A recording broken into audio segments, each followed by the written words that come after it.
If Beale Street Could Talk by James Baldwin.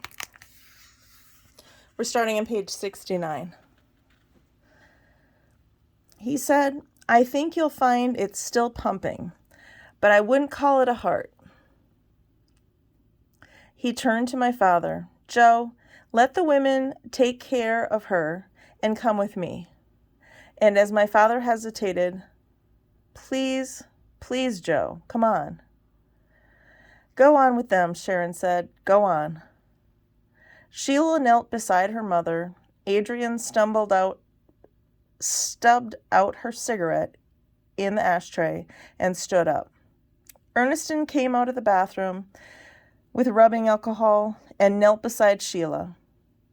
She poured the alcohol onto the cotton and rubbed Mrs. Hunt's temples and forehead, carefully taking the hat completely off and handing it to Sheila.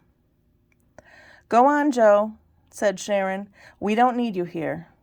The two men walked out, the door closed behind them, and now there were these 6 women who had to deal with each other, if only for a moment. Mrs. Hunt slowly stood up and moved to her chair and sat down.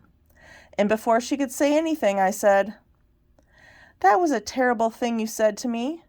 It was the most terrible thing I've heard in all my life."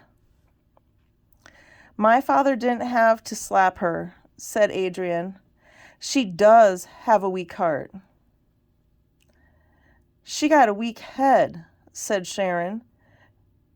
She said to Mrs. Hunt, "The Holy Ghost done softened your brain, child. Did you forget it was Frank's grandchild you was cursing? And of course it's my grandchild too. I know some men and some women would have cut that weak heart out of your body and gladly gone to hell to pay for it. You want some tea or something? You really ought to have some brandy, but I reckon you too holy for that." "I don't think you have the right to sneer at my mother's faith," said Sheila. "Oh, don't give me that BS, Ernestine said.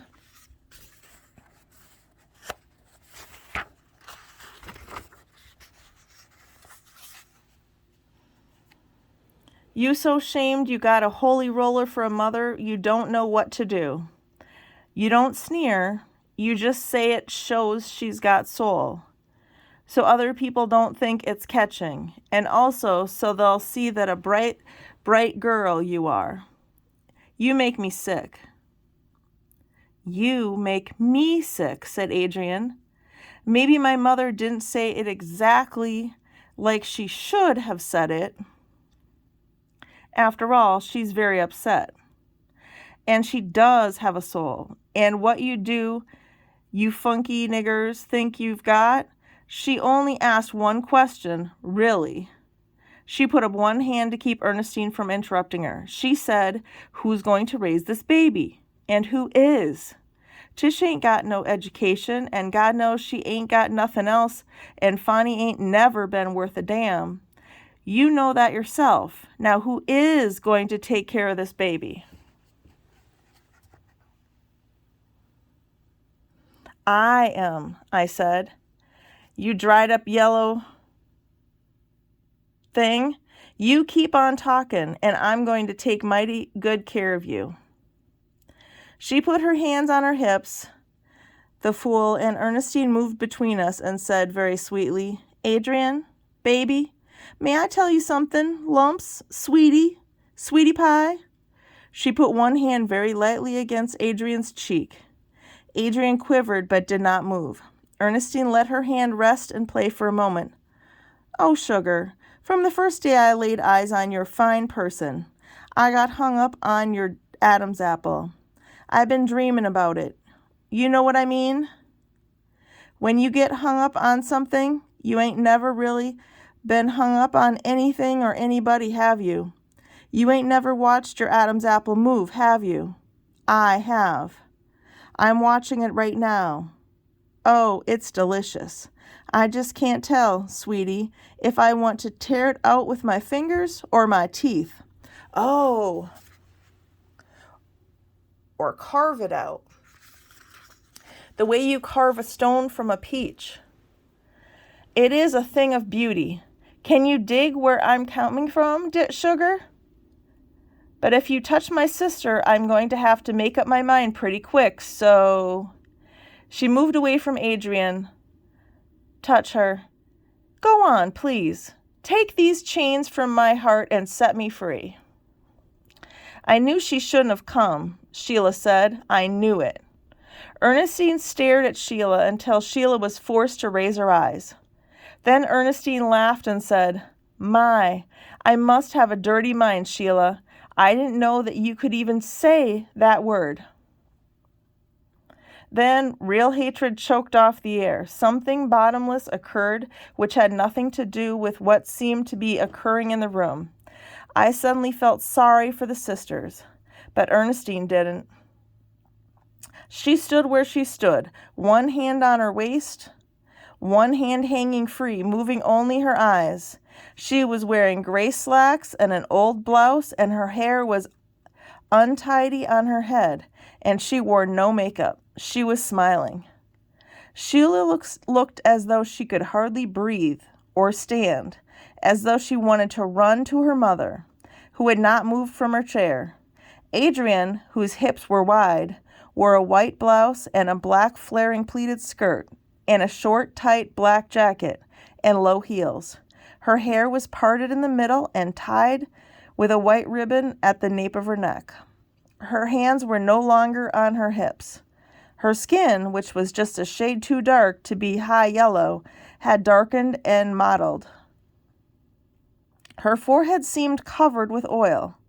Her eyes had darkened with her skin, and the skin was rejecting the makeup by denying it any moisture.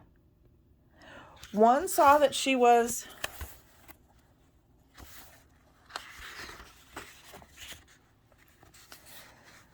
not really very pretty, that the face and the body would coarsen and thicken with time. Come, she said to Sheila, away from those foul-mouthed people. And she had a certain dignity as she said it. They both walked to their mother, who was, I could suddenly see, the witness to and the guardian of their chastity. Mrs. Hunt rose, then, oddly peaceful. I sure hope, she said, that you're pleased with the way you raised your daughters, Mrs. Rivers. Sharon was peaceful too, but there was a kind of startled wonder in it.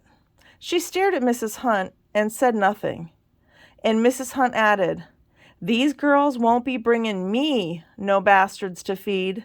I can guarantee you that.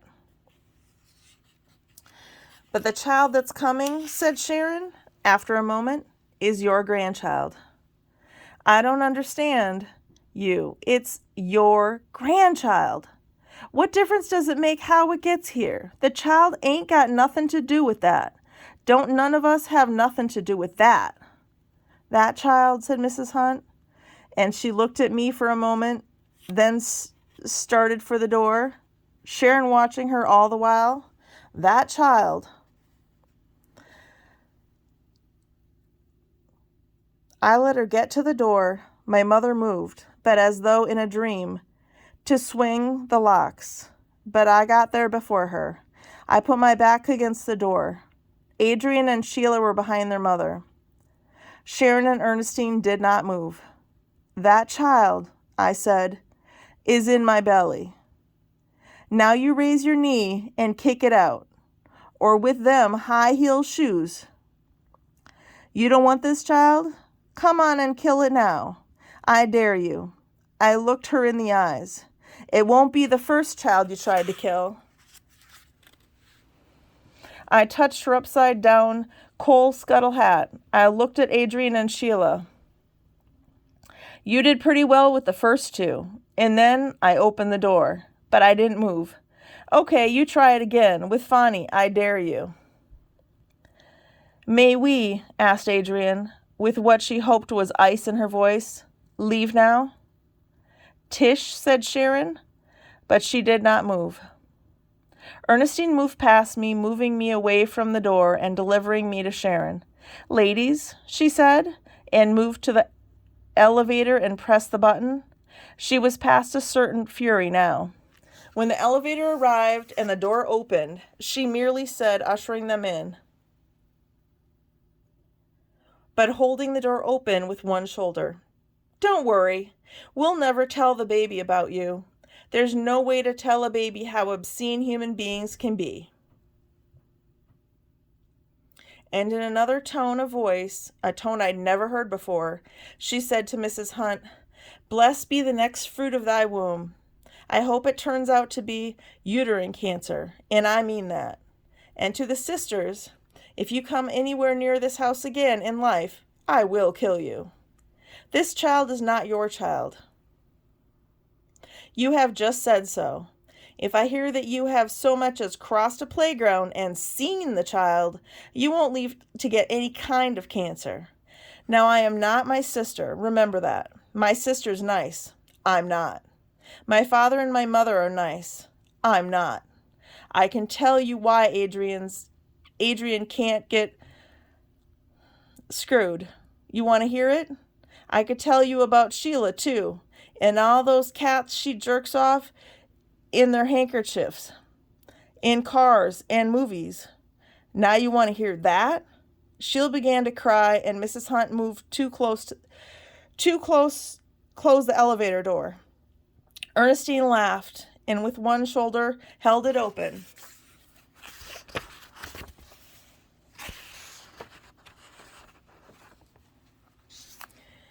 And her voice changed again. "You just cursed the child in my sister's womb. Don't you never let me see you again, you broken down half-white bride of Christ."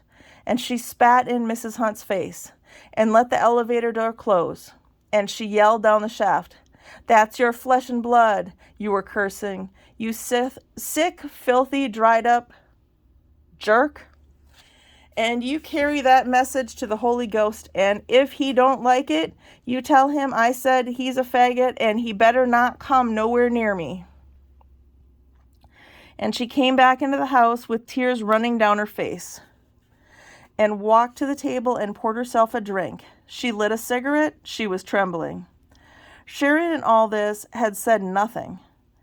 Ernestine had delivered me to her, but Sharon had not, in fact, touched me. She had done something far more tremendous, which was mightily to hold me and keep me still without touching me.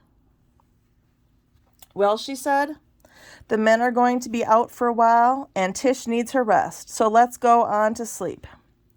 But I knew that they were sending me to bed so that they could sit up for a while without me. Without the men, without anybody, to look squarely in the face the fact that Fonny's family didn't give a shit about him and were not going to do a thing to help him. We were his family now, the only family he had, and now everything was up to us. I walked into my bedroom very slowly, and I sat down on the bed for a minute. I was too tired to cry. I was too tired to feel anything. In a way, Sis Ernestine had taken it all on herself, everything because she wanted the child to make its journey safely and get here well, and that meant that I had to sleep. So I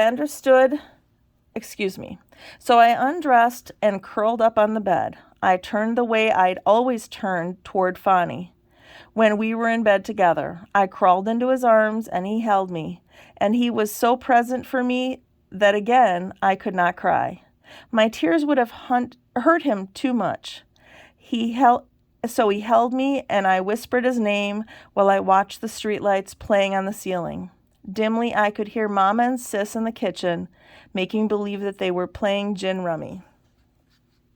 That night in the room on Bank Street, Fonny took the Mexican shawl off the pallet he had on the floor and draped it over my head and shoulders. He grinned and stepped back. "I be damned," he said. "There is a rose in Spanish Harlem." He grinned again. "Next week, I'm going to get you a rose for your hair." Then he stopped grinning, and a kind of stinging silence filled the room and filled my ears. It was like nothing was happening in the world but us. I was not afraid. It was deeper than fear. I could not take my eyes away from his. I could not move. It was deeper than fear. It was not yet joy. It was wonder. He said, not moving, "We're grown up now, you know?" I nodded. He said, "And you've always been mine, no?" I nodded again. "And you know," he said, still not moving, holding me with those eyes, "that I've always been yours, right?" I said, "I never thought about it that way." He said, "Think about it now, Tish. I just know that I love you." I said, and I started to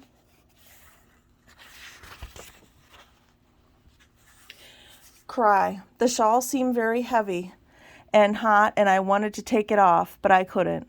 Then he moved.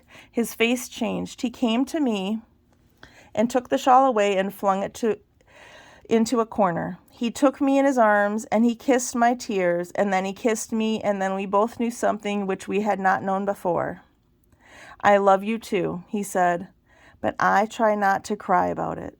He laughed, and he made me laugh, and then he kissed me again harder, and he stopped laughing. "I want you to marry me," he said. I must have looked surprised, for he said, "That's right, I'm yours, and you're mine, and that's it, baby. But I've got to try to explain something to you." He took me by the hand and led me to his work table. "This is where my life is," he said, "my real life."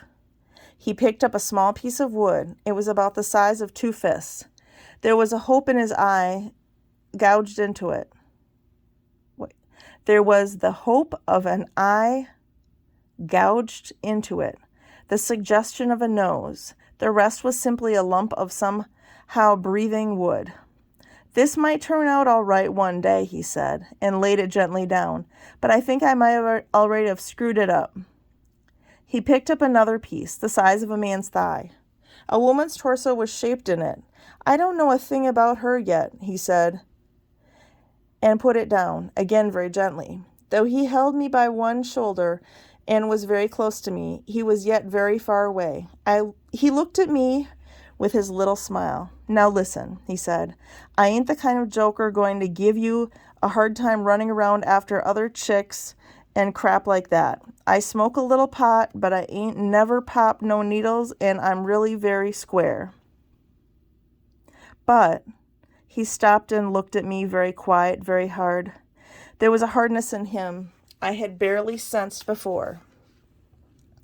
Within this hardness moved his love, moved as a torrent or as a fire moves, above reason, beyond argument, not to be modified in any degree by anything life might do.